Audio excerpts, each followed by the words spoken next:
Hi வணக்கம். நான் சுதீர் ஸ்ரீனிவாசன். இது என்னுடைய லாங் ரிவ்யூ. இந்த வாரம் நான் லாங்காக ரிவ்யூ பண்ண போற படம் ஒரு மலையாள படம்.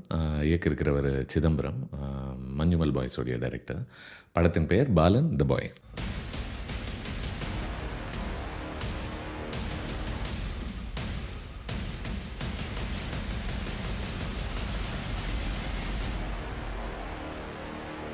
ஸோ பாலன் த பாயோடைய ஃபர்ஸ்ட் ஹாஃப்ல நம்ம ஒரு அம்மாவும், அவங்களுடைய ஒரு குட்டி பையனும், அவங்கள தான் நம்ம ஃபாலோ பண்ணிக்கிட்டு இருப்போம். அவங்க புது புது இடத்துக்கு போறாங்க. புது புது மனிதர்கள சந்திக்கிறாங்க.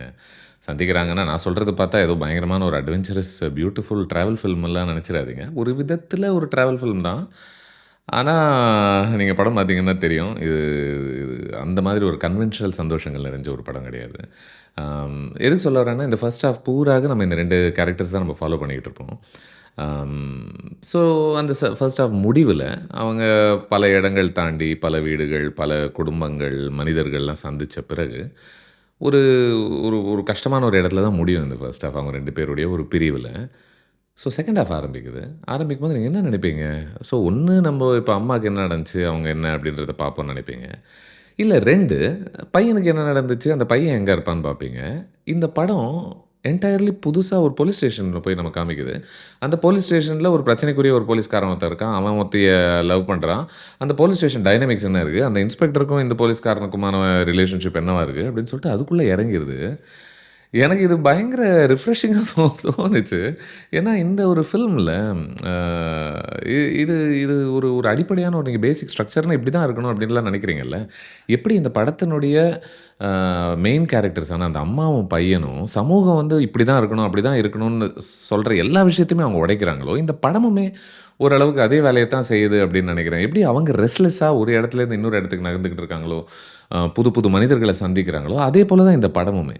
நெறைய படங்கள்ல அந்த மெயின் கேரக்டர்ஸ்க்கு வந்து கடந்த காலத்தில ஒரு பெரிய வலி சந்திச்சிருக்காங்க. ஒரு பெரிய பிரச்சனைக்குள்ள ஆகியிருக்காங்க அப்டின்னா, அவங்க அதிலேருந்து தப்பிச்சு ஓடுற பல படங்கள் ஞாபகத்துக்கு வருது. பட் இந்த படம் அந்த வரிசையில ஏன் ரொம்ப வித்தியாசமானதாக நான் பார்க்குறேன் அப்டின்னா, இது வந்து பேசுவது அவங்க அந்த வலியிலேருந்து ஓடுறாங்க பாரு அப்டிங்கிறது மட்டும் இல்ல. இது அதனுடைய ஆழத்த புரிஞ்சுகிட்டு, அந்த மாதிரியான ஒரு வலிய சந்திச்சவங்க, அந்த மாதிரி ஒரு ஒரு ஒரு வீட்ல அடைபட்டு கிடந்தவங்களுக்கு வீடு அப்படின்ற ஒரு விஷயத்து மேலேயே நம்பிக்கை போயிரும். ஆ யார் நம்ம மேல அன்பு தெரிவிப்பாங்களோ, யார் நம்மள பத்திரமா பார்த்துக்கணும்னு நம்ம நினைப்போமோ, அவங்க நம்மள காயத்துக்குள்ள ஆக்கும்போது, நமக்கு அன்பு மேலேயும், அ ல எனி கைண்ட் ஆஃப் லவ் மேலேயுமே நமக்கு வந்து புதுசா ஒருத்தவங்கள ஏத்துக்கவே மாட்டோம். நம்ம அந்த லவ்வ பார்த்தாலே பயந்து ஓடிருவோம் அப்படின்னு சொல்ற ஒரு பார்வை ஒண்ணு இருக்குல்ல. Very, very fresh observation, very deep observation அப்படின்னு நினைக்கிறேன். ஏன்னா சட்டுன்னு சில எக்ஸாம்பிள்ஸ் யோசிச்சு பார்த்தா, அந்த அந்த அம்மாவுடைய ஒரு கணவன் என்னவாக இருந்தாங்க அந்த கடந்த காலத்தில அப்படின்றது ஒண்ணு ஞாபகத்துக்கு வருது. போலீஸ்காரங்க காப்பாத்த வேண்டிய இடத்துல இருக்காங்க. அவங்க எப்படி நடத்துறாங்கன்றது ஞாபகத்துக்கு வருது. ஏன் டொவினோ ஒரு பை த வே செம பெர்ஃபார்மன்ஸ் டொவினோ கிட்ட இருந்து. அவருடைய ஒரு அ கதாபாத்திரம் அவருமே ஓரளவுக்கு இந்த குட்டி பையன பல விதமான கஷ்டங்களுக்குள் ஆக்குறார்ல. அதனால தான் சட்டுன்னு நம்ம யோசிச்சு பார்த்தோம் அப்படின்னா, ஆரம்பத்திலேயே ஒரு டீ கடை நடத்துற ஒரு வயசானவர், ரொம்ப நல்லவரு. அவரு வந்து, "நீங்க என் வீட்டுக்கு வந்துடுறீங்களான்ற" மாரி கேட்ட உடனேவே அந்த நேரத்தில நம்ம புரியாது. என்னடா டக்குன்னு ஓட்டாங்களே! ஏன் சொல்லாம கொள்ளாமன்னு. பட் போக, போக இந்த படத்த நீங்க பார்க்கும்போது தான், இதனுடைய தீசிஸ புரிஞ்சுக்கும்போது தான், அவங்க ஏன் அங்கேருந்து போனாங்க? அப்படின்றது நமக்கு முழுசா புரிய வருது அப்படின்னு நெனைக்கிறேன். ஆ ஈவன் அந்த அந்த பாட்டி கேரக்டர், சூப்பர் கேரக்டர். அதாவது நான் ஒவ்வொரு கேரக்டரும் இப்படி தான் சொல்லிட்டு இருப்பேன்னு நெனைக்கிறேன். ஏன்னா இந்த படம் பூரா மறக்க முடியாத பல மனிதர்கள் நிறைஞ்ச ஒரு படம். அதில அந்த பாட்டி கேரக்டருமே ஒருத்தங்க. இப்போ அவங்களும் நல்லவங்களாக தான் இருக்காங்க. அவங்களும் அரவணைப்போட தான் நடத்துறாங்க. பட் அப்படி இருந்தும் கூட, ஐயோ! எங்களுடைய அடையாளம் வந்து கொஞ்சம் தெரிஞ்சிருதே அப்படின்ற ஒரு இடத்துல இவங்க ஓட ஆரம்பிக்கிறாங்க. ஓடிரலாமா அப்படின்ற ஒரு முடிவுக்கு அங்கேயுமே வராங்க. ஸோ ஒரு விதத்தில இதில பெரிய சோகம் என்ன அப்படின்னா, அ இந்த கதாபாத்திரங்கள் மட்டும் இல்ல, வாழ்க்கையில கூட நம்மள காப்பாத்த வேண்டியவங்களும், அன்பு தெரிவிக்க வேண்டியவங்களும் நம்மள காயத்துக்குள்ள ஆக்கும்போது, நமக்கு அன்பு மேலேயே ஒரு நம்பிக்கை போயிருது அப்படின்றது தான் இந்த படத்தினுடைய ஒரு பயங்கர நம்மள உலுக்கக்கூடிய ஒரு அப்சர்வேஷன் அது அப்படின்னு நினைக்கிறேன். ஸோ அ அண்ட் இது எல்லாமே இந்த படத்தினுடைய ரைட்டிங், பெர்ஃபார்மன்ஸஸ், ஏன் கிராஃப்ட் எனக்கு ரொம்ப ரொம்ப பிடிச்சது இந்த ஃபில்ம்ல. இன்ஃபாக்ட் சட்டுன்னு இந்த படத்தினுடைய மறக்க முடியாத ஒரு இமேஜ் அப்படின்னு நான் யோசிச்சு பார்க்க போனா, ஒரு டாப் ஆங்கிள் ஷாட்ல அந்த அம்மாவும் பையனும் பெட்ல படுத்திருப்பாங்க. ப்ராபப்ளி நீங்க அந்த படத்த கூகுள் பண்ணீங்கனாலே அந்த இமேஜ் வந்துரும்னு நெனைக்கிறேன். அந்த அம்மாக்கு வலது பக்கத்தில ஒரு கன் வேற பக்கத்தில போட்டுட்டு அந்த பெட்ல படுக்கக்கூடிய அந்த ஒரு மொமெண்ட்டு. அம் அந்த கன் ஆஃப் கோர்ஸ் அவங்கள காப்பாத்துறதுக்கான ஒரு கருவி. பட் இன்னொரு பக்கம் கொஞ்சம் ஆழமா சிந்திக்க ஆரம்பிச்சோம்னா, மனுஷங்கள கூட சேர்க்காத இந்த 2 பேரும் பக்கத்தில கன்ன வச்சுட்டு படுக்கும்போது அவங்களால படுக்க முடியுது. ஸோ ஒரு விதத்தில இது ஒரு விஷுவல் இமேஜாவே எத குறிக்குது அப்டின்னா, இவங்க நம்ம 2 பேரும் மட்டும் தான் இருப்போம். நம்ம கூட யாரையுமே நம்மள சேர்த்துக்க மாட்டோம். ஆ இந்த இந்த கன்னு தான் யாராவது நம்மள வந்து ஏதாவது கலைக்க ட்ரை பண்ணாலோ, பிரிக்க ட்ரை பண்ணாலோ, நம்மளுடைய குடும்பத்துக்குள்ள வந்து ஜாயின் பண்ண ட்ரை பண்ணாலோ, இது நம்மள காப்பாத்தும் அப்படின்ற மாதிரி அந்த ரெசிஸ்டன்ஸ குறிக்குதுல்ல அந்த கன். இன்ஃபாக்ட் அந்த கன் அவங்களுக்கு எங்கேருந்து கிடைக்குதுன்னா, அந்த பாட்டிகிட்டேருந்து தான் கிடைக்குது. அந்த அந்த பாட்டி தான் இருக்கிறதுலயே ரொம்ப நெருக்கமானவங்களாக வராங்க. ரொம்ப எதுக்கிட்ட வராங்கன்னா, இந்த குடும்பத்தில ஒருத்தியாக ஆல்மோஸ்ட் பார்க்கப்படுவாங்களோ அப்படின்ற ஒரு இடத்துக்கு இந்த பாட்டியால மட்டும் தான் வர முடியுது. ஆம், பட் அந்த இடத்துல கூட இப்ப நான் சொன்ன அந்த மெமரபிள் இமேஜ் இல்ல. அது எங்க நடக்குது அப்டின்னா, அந்த பாட்டி இறந்த பிறகு தான் இவங்க 2 பேருமே அப்படி சாஞ்சு ஒரு படுக்கையில, "அப்பாடா! அந்த வெளி பொம்பள போய்ட்டாயா?" அப்படின்ற ஒரு இடத்துலருந்து அவங்களால அங்கேயுமே சாய முடியுது. அதுல ஒரு பெரிய சோகம் கண்டிப்பாக இருக்கு. அதாவது அந்த நல்ல பாட்டிய விட இந்த துப்பாக்கி இருக்கும்போது நமக்கு இன்னும் பாதுகாப்பா இருக்கு அப்படின்ற ஒரு மனநிலைக்கு ஒரு 2 பேர் வந்திருக்காங்க அப்படின்னா, அப்போ அந்த மனசு பூரா எவ்வளோ ஒரு வலி இருக்கும்னு நம்மள யோசிக்க வைக்குதுல்ல. ஸோ ஆமா, இந்த படம் பேசக்கூடிய பல தீம்ஸ்ல ஒரு முக்கியமான ஒரு தீம் வந்து இம்ப்ரிசன்மென்ட், அடைபட்டு கிடப்பது ஒரு இடத்துல, இல்ல ஒரு மனுஷனால, ஒரு மனுஷியால அப்படின்றது. இது ஆரம்பத்திலேயே இன்ஃபாக்ட் இந்த படத்தினுடைய முதல் இமேஜ நம்ம யோசிச்சோம்னாலே, இந்த அம்மாவும் பையனும் ஒரு ஜெயில்ல தான் நம்ம கவனிக்கிறோம். எல்லார் போலவும் ஒரு வெள்ள துணிய அணிஞ்சுக்கிட்டு, அ அது பேர் தான் கன்ஃபார்மிசம் இல்ல. நீங்க இன்னொருத்தங்களுடைய ஒரு ஆர்டர்ஸுக்கு பணிஞ்சு நடக்க வேண்டிய ஒரு இடத்துல தான் அவங்க அடைபட்டு கிடக்குறாங்க. ஸோ அ அண்ட் இந்த படத்துக்கும் சரி, இந்த படத்தில இருக்கக்கூடிய இந்த 2 கேரக்டர்ஸ்க்குமே ஒரு வைல்டான ஒரு சோல் இருக்கு அப்படின்னு நெனைக்கிறேன். அ "நீ என்ன சொல்றது? நான் என்ன கேட்கறது?" அப்படின்னு நம்ம விளையாட்டுக்கு சொல்லுவோம்ல. ஓரளவுக்கு இவங்க அப்பேற்பட்ட ஒரு மனநிலை கொண்டவங்க தான். எனக்கு என்னைக்குமே அந்த மனநிலையின் மேலயும், அப்பேற்பட்ட மனநிலை இருக்கக்கூடியவங்க மேலயும் என்னைக்குமே எனக்கு ஒரு சாஃப்ட் கார்னர், ஒரு டெண்டர் ஸ்பாட் எனக்கு அந்த மாதிரி இருக்கு. இன்ஃபாக்ட் அவங்க அந்த அம்மா வந்து ஏன் இந்த நிலைமைக்கு வந்திருக்கேன்ற மாதிரி அந்த பாட்டி கேட்கும்போது, அவங்க ஒரு பழைய கதைய ஒண்ணு சொல்றாங்க. அது ஏதோ கேட்க போனா ஏதோ செம அழகான கதை போல அப்படின்னு நம்ம நினைப்போம். இல்ல, அது ரொம்ப கொடூரமான ஒரு கதைய தான் அவங்க அப்படி சொல்லிக்கிட்டு இருப்பாங்க. அண்ட் இந்த படமுமே ஓரளவுக்கு அந்த கதை போல தான்.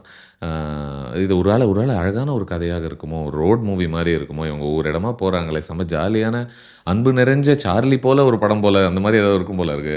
ஒரு அட்வென்ச்சர்ஸ் எல்லாம் கலந்த அ படமாக இருக்குமே அப்படின்னா, இல்ல சிதம்பரம் வந்து என்னதான் இதுக்குள்ள ஒரு டிராவல் ஃபீலிங் இருந்தாலும் கூட, என்னதான் ஒரு அட்வென்ச்சரஸ் ஸ்பிரிட் இருந்தாலும் கூட, இந்த படம் அடிப்படையில ஆல்மோஸ்ட் ஒரு ஒரு டார்க்கான ஒரு த்ரில்லராக தான் அணுகியிருக்காரு அப்படின்ட்டு தான் தோணுது எனக்கு. அம் ஏன் அப்படி அப்படின்ட்டு யோசிச்சு பார்க்கும்போது, ஏன்னா இந்த சமூகத்துக்கு யார் ஒருத்தங்க வந்து அந்த சமூகத்தின் விதிமுறைகளுக்கு கட்டுப்படலையோ, சமூகத்துக்கு அவங்க மேல ஒரு பெரிய சந்தேகம் இருக்கும். அவங்கள நிம்மதியாவே வாழ வுடாது. அதுதான் அந்த சமூகத்தினுடைய ஒரு ஐடென்டிட்டியாக நம்ம வச்சுக்கலாம் அப்படின்னு நினைக்கிறேன். விச் இஸ் அதனால தான் எனக்கு இன்ஃபாக்ட் டக்குனு நம்ம ஐடென்டிட்டீஸ்லாம் பத்தி நம்ம யோசிக்க ஆரம்பிச்சோம்னா, இப்ப நமக்கு பெயர் வைக்கப்பட்டிருக்கு. ஒரு அட்ரஸ் குடுக்கப்பட்டிருக்கு. அ எதுனால அப்படின்னா, அது நம்ம ஒரு காம்ப்ரமைஸ் தான் இல்லையா? நம்ம அந்த பிரைவசிய எதுக்கு நம்ம குடுக்குறோம் அப்படின்னா, பரவால்ல நமக்கு ஒரு பாதுகாப்பு கிடைக்கும். நம்மள யாரு எது பண்ணாலுமே கேட்கறதுக்கு ஒரு 4 பேர் வருவாங்க. அப்படின்ற ஒரு காம்ப்ரமைஸ் தான். அதனால தான் எனக்கு இந்த அம்மாக்கும், பையனுக்கும் கடைசி வரைக்கும் அந்த ஐடென்டிட்டியோட முக்கிய ஒரு ஒரு குறிப்பு, ஒரு அடிப்படையான ஒரு ஒரு ஒரு விஷயம் என்னன்னா, ஒரு பெயர். "நீ யாரு?" அப்படின்னா, உங்கள பேர் தான் நீங்க சொல்லுவீங்க. இவங்க பேர் கூட இல்லாத ஒரு கதாபாத்திரங்களா இருக்கிறதெல்லாம் செம்ம சாய்ஸ். இந்த டைரக்டரோட இதுக்கு முன் படம் மஞ்சுமல் பாய்ஸ் அப்படின்றது உங்களுக்கு நல்லாவே தெரியும். அப்போ அந்த படத்துக்கு கம்பேர் பண்ணி பார்க்கும்போது, இது ஆல்மோஸ்ட் நேர்மாறான ஒரு படமாக இருக்கு. Which again I think is very refreshing. நேர்மாறான எந்த விதங்கள்ல அப்படின்னா, அது ஒரு பெரிய பரப்பளவு நிறைஞ்ச ஒரு படம். கொஞ்சம் ஒரு ஸ்பேஸ் வந்து ரொம்ப முக்கியமா இருக்கு அந்த படத்தில. மனிதர்கள விட ஆல்மோஸ்ட் அப்படின்னு சொல்ல தோணுது. இப்ப இந்த படம் வந்து பார்த்தீங்கன்னா, அதுக்கு நேர்மாறாக ரொம்ப இன்டிமேட்டான ஒரு ஃபிலிம். இந்த இந்த மனிதர்கள் சார்ந்து 1, 2 பேர் தான் முக்கியமாக. அவங்கள சார்ந்த ஒரு படம். அவங்க மேலேயே ரொம்ப டைட்டாக, க்ளோஸாக அவங்களுடைய பர்சனல் எமோஷன் என்ன அப்படின்னு பேச முயற்சி பண்ணக்கூடிய ஒரு படம். இப்போ மஞ்சுமல் பாய்ஸ் நம்ம யோசிச்சோம் அப்படின்னா, அதில என்ன அப்படின்னா, ஒரு ஒரு ஒரு சில நண்பர்கள் ஒண்ணு சேர்ந்து ஒரு குழுவாக ஒருத்தனை காப்பாற்றுவது எப்படி? அப்படின்ற ஒரு இடத்துக்கு போகுது. இந்த படம் பாருங்களேன். யாரும் எங்கள காப்பாத்த தேவையில்ல. It's fine. நாங்க யாரையும் நம்ப தயாரா இல்ல. அப்படின்ற மாதிரியான ஒரு கதாபாத்திரங்கள் சார்ந்த ஒரு ஃபில்மாக இருக்கு. சில க்ளோஸ்அப்ஸ் எல்லாம் பயங்கர பிரெத் டேக்கிங்கா இருந்தது. என்னால மறக்கவே முடியாது. லைக் இந்த படம் கண்கள எப்படி பயன்படுத்துது. அந்த அந்த பையனுடைய கண்ணு நீங்க நெறைய போஸ்டர்ல பார்த்துருப்பீங்க. மறக்க முடியாத ஒரு கண்களாக இருக்கு. அந்த அம்மாவுடைய க்ளோஸ்அப்ஸாக இருக்கட்டும் இந்த படத்தில. அதுக்குள்ள ஒரு பெரிய வாழ்க்கை இருக்கிறது உங்களால தெரியுது. ஒரு பெரிய ஹோப் இருக்கு. வலி பயங்கரமான ஒரு வலி ஒண்ணு இருக்கு. இது எல்லாமே நம்மளால உணர முடியும். இந்த படம் எதுவுமே அண்டர்லைன் பண்ணல ஆக்சுவலி. அ ஏன்னா அ அதுக்கு எது உதவுதுன்னா, இன்ஃபாக்ட் மியூசிக்கும் எதையும் அண்டர்லைன் பண்ணாதது எனக்கு ரொம்ப புடிச்சது. சுஷாந்த் ஷியாமுடைய மியூசிக் எனக்கு ரொம்ப புடிச்சது இந்த ஃபிலிம்ல. ரொம்ப அட்மாஸ்பியரிக்காக, ரொம்ப அன்யூசுவலாக, ஏதாவது இந்த மொமெண்ட்டுக்கு இப்படி தான் மியூசிக் வரும்னு ஒண்ணு இருக்குல்ல. அது எல்லாமே வெவ்வேறு விதங்கள்ல இந்த மியூசிக் வழியாகவும் அந்த எதிர்பார்ப்புகள உடைக்கிறாங்க அப்படின்னு நெனைக்கிறேன் இந்த படத்துல. அம் சில எடிட்டிங் சாய்ஸஸ் என்ன ரொம்ப வியக்க வச்சது. இன்ஃபாக்ட் ஆரம்பத்திலேயே அந்த ஒரு ஒரு டீ கடை ஓனர் வந்துட்டு, "வரியாம்மா என் வீட்டுக்கு" அப்படின்னு கேட்ட உடனேவே, அடுத்த ஷாட்டு இவங்க போறாங்களா இல்லையான்றதுக்கு முன்னாடி, முதல்ல கடல் நம்ம பார்ப்போம். ஒரு விதத்தில இவங்க அந்த கடல் போல தான் இல்லையா? நீங்க அவங்கள கட்டுப்படுத்த முடியாது. என்னைக்குமே ஒரு மூவ்மெண்ட்லயே தான் இருப்பாங்க. இதெல்லாமே யோசிக்க வைக்குது இந்த ஃபில்முடைய கிராஃப்ட். அம் இன்னொரு ஒரு மொமெண்ட்ல பார்த்தோம்னா, டொவினோ வந்து அப்பாஸ் அப்படின்ற ஒரு கேரக்டர் ப்ளே பண்ணியிருக்காரு. அவரு இந்த குட்டி பையன பார்த்துட்டு, "உங்க அம்மாவ நான் கண்டுபிடிச்சு குடுத்துடுறேன்டா" அப்படின்னு சொல்லிட்டு தூங்கிருவாரு சரக்கு அடிச்சுட்டு. அதுக்கப்புறமா நைட் முடிச்சுட்டு அவரு காலைல எழுந்து பார்ப்பாரு. எழுந்து பார்த்தா, "என்னடா இவரு முகத்துல கொஞ்சம் வயசான முகம் மாரி இருக்கே!" அப்படின்னு பார்த்தா, ஆமா. நமக்கு சொல்லாம இங்க ஒண்ணும் ஸ்க்ரீன்ல போட்டுட்டு 10 இயர்ஸ் லேட்டர் அப்படிலாம் ஒண்ணும் போடாம, அவரு தூங்கி எழுந்த உடனே இந்த பக்கம் திரும்பி பார்த்தா, அந்த குட்டி பையனுக்கு பதிலா ஒரு டீனேஜ் பையன் இருப்பான். இப்போ அது உங்களுக்கு குடுக்கக்கூடிய ஒரு இன்ஃபர்மேஷன், நீங்க எப்பேர்ப்பட்ட ஒரு மான்டாஜ் எடுத்தாலுமே நமக்கு கிடைக்காதுல்ல. அது உங்கள உலுக்கக்கூடிய ஒரு முறையில, அது எவ்வளோ ஒரு டிஸ்டர்பிங்கான ஒரு விஷுவல். என்னடா காலம் இவ்வளோ கடந்து போயும் ஒண்ணும் நடக்கலையான்ற ஒரு பெரிய பதட்டத்த உண்டாக்குதுல்ல. ஸோ, அதான் நான் சொன்னது போல, இந்த அம்மாவும் மகனும் போல, இந்த படமுமே எங்களுக்கு விதிமுறைகள்லாம் கிடையாது. "விதிகள் இருந்தால் மீறப்படும்" அப்படின்னு ஃபாதர் சொன்ன மாரி விக்ரம்ல, அந்த மாரியான ஒரு படம் தான். ஏன்னா கேரக்டர்ஸ் வராங்க, போறாங்க. பலமுறை சொல்லுவோம்ல, இந்த செக்கோவ்ஸ் கன் அப்படின்ற ஒரு ஐடியாலாம், அதாவது நீங்க ஒரு ஒரு விஷயத்த பயன்படுத்தினா, அத திரும்ப நீங்க யூஸ் பண்ணியே ஆவணும் அப்படின்ற மாதிரியான விதிமுறைகள்லாம் இருக்கு. அதெல்லாம் தேவையே இல்ல. அந்த டீ கடைக்காரர் வந்தாரு ஆரம்பத்தில. அவ்வளோதான் அவர் வேலை முடிஞ்சுது. அவரு போயிருவாரு. இதுக்கு மேல திரும்பலாம் நான் கொண்டு வர வேண்டிய அவசியம் இல்ல. அப்படின்ற மாதிரியான ஒரு படம் இது. நரேட்டிவுமே அது தோன்ற இடத்துக்கு போகுது. சரி வாங்க கொஞ்ச நேரம் வாங்க. டொவினோ என்ன வேலை செய்றாருன்னு பாருங்க. அவரு அங்க எல்லாரும் சரக்கு அடிச்சுட்டு எப்படி பெட்டு வச்சுக்கிட்டு, சூதாடிக்கிட்டு ஒரு வேலைய ஒண்ணு செஞ்சுட்டு இருக்காங்க. அத பத்தி கொஞ்ச நேரம் பாருங்க அப்படின்னு சொல்லுது. இந்த படத்துக்கு நம்ம மேல அதாவது இந்த படத்தினுடைய கதாபாத்திரங்களுக்கு வேணா யார் மேலயும் நம்பிக்கை இல்லாம இருக்கலாம். ஆனா இந்த படத்துக்கு நம்ம மேல ஒரு பயங்கரமான ஒரு நம்பிக்கை. உங்களுக்கு நான் எல்லாமே எடுத்து சொல்லணும்னு இல்ல. நீங்க புத்திசாலிங்க, நீங்க புரிஞ்சுக்குவீங்க அப்படின்ற ஒரு நம்பிக்கை நம்ம மேல வச்சிருக்கு. அதனால தான் இன்ஃபாக்ட் ஒரு ஒரு ஒரு கோஆப்பரேட்டிவ் பேங்க்ல ஒரு பெரிய கொள்ளை அடிக்கப்பட்டது அப்படின்றது போற போக்குல அந்த போலீஸ்காரங்க பேசிக்கிறாங்க. அதுக்கப்புறமா நம்ம டொவினோடைய அப்பாஸோடைய கேரக்டர மீட் பண்ண ஆரம்பிச்ச பிறகு தான், ஓ! அவரு இந்த இடத்திலிருந்து ஓடுறதுக்கான காரணம் என்ன? அப்போ இதுல என்ன நடந்திருக்க கூடும்? அப்படின்ற விஷயம் எல்லாமே நமக்கு ஆட்டோமேட்டிக்காக நமக்கு புரிய வருது இந்த படத்த பார்க்கும்போது. அம் இல்ல என்ன இன்னும் எமோஷனலா டிஸ்டர்ப் பண்ணல. இம்பாக்ட் பண்ண ஒரு மொமெண்ட் வந்து, அந்த பாட்டி வந்து சொல்லுவாங்க, அம்மாகிட்ட, "எதுக்குடி எப்ப பாரு உன் பையன வந்து அந்த பின் வழியாவே கூட்டு போற ஸ்கூலுக்கு? முன்னாடி தைரியமா போயேன் மெயின் கேட் வழியா" அப்படின்னுவாங்க. சரி ஓகே அப்படின்ற அந்த தகவல் நம்ம மைண்ட்ல மட்டும் உட்காரும்.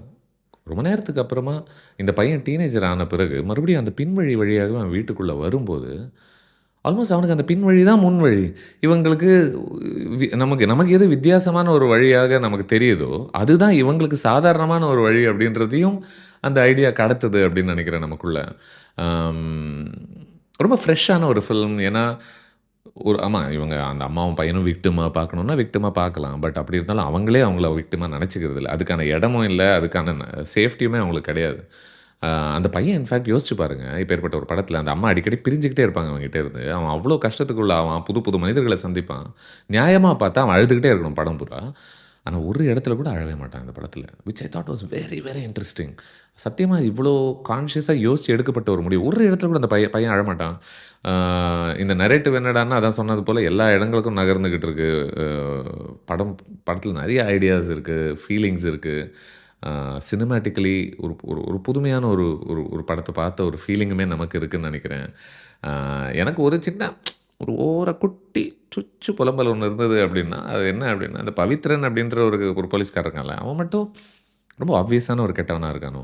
ஆ என்ன இவ்ளோ வன்மத்தோட இருக்கானே! அப்டின்றது மட்டும் தான் இந்த படத்தினுடைய ஓவரால் யூனிவர்ஸுக்குள்ள எப்படி உட்காருது அப்டின்றத நான் யோசிச்சுட்டு இருந்தேன். ஏன்னா மத்த எல்லாரையுமே இந்த படம் டொவினோவ ஒரு விதத்தில ஒரு மனுஷனா காமிக்குது. அந்த அம்மாவ காமிக்குது.